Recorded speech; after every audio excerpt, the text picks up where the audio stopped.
It started about 3 years ago. We've been doing a piece of work on sustainability under our interdisciplinary learning, and children were completely engaged and enthused. Off the back of that, there was an opportunity to apply to the Hunter Foundation, which was a competition to become one of Scotland's 100 disruptors.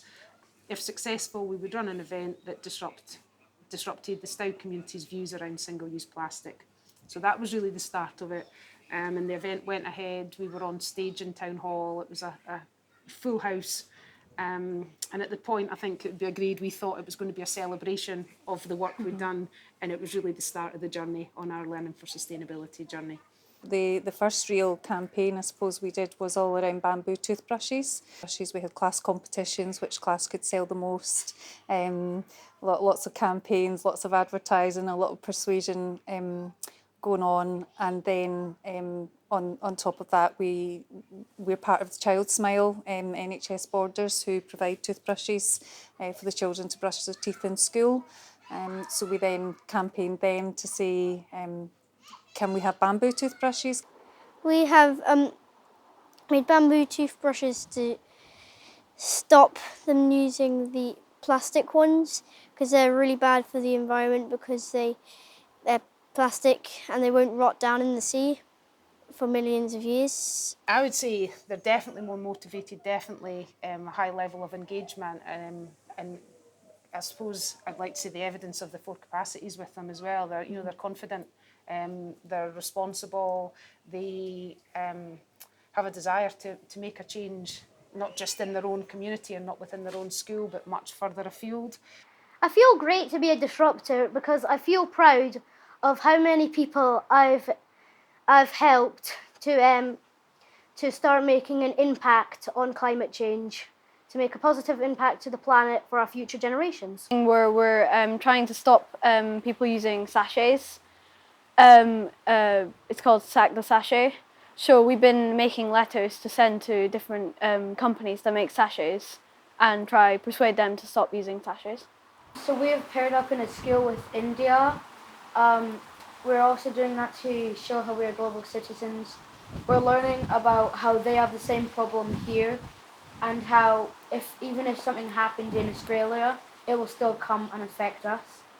The Disruptors event, as a parent, made me start thinking about how we can change things, right from how we make our packed lunches, about what plastic products we're putting in, and right into things at home. Myself, I stopped using daily contact lenses. So it really did literally disrupt the way we started doing things. My older one's at high school now, but that final year, which was when the Disruptors started, his self-confidence was just unbelievable. And both of them find just so engaged with learning, because they're learning about things that actually have meaning and they just understand, and they want to, when spelling is like interesting and has meaning, and when their persuasive writing, has a purpose and a real purpose, they're just so switched on to that.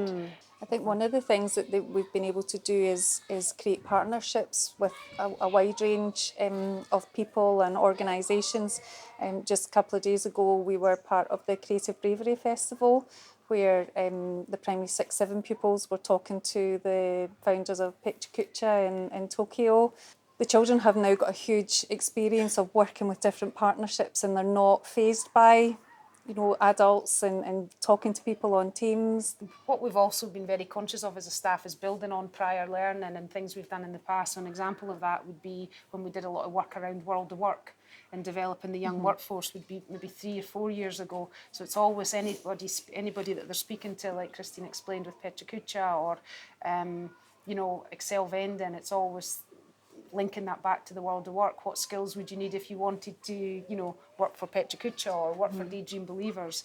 And it's very much become the centre in the community, the school, where the different groups, there's a huge amount of community groups in Stow, and they look to the school. They want to be part of the things we're doing. We very much want the children's voice there, pupil-led activities. So it's the children teaching others within the community, multi-generational learning. Huge misconception around the term learning for sustainability, and we've got a lot of work to do with that, because it still can be seen as single-use plastic and recycling. But for me, very much global citizenship, teaching the children and ourselves the part we play in the world, doing the right thing, not just for ourselves but for other people. and making sure that, you know, people are respectful of their environment and each other. Don't, you know, keep using your voice, small steps. You know, it won't all, you can't get to where we are just very quickly, but let the pupils lead and enthuse the people around you, and it'll come. Absolutely, and allow for flexibility in the curriculum, allow for pupil voice, seek out opportunities, you know, and don't take no for an answer.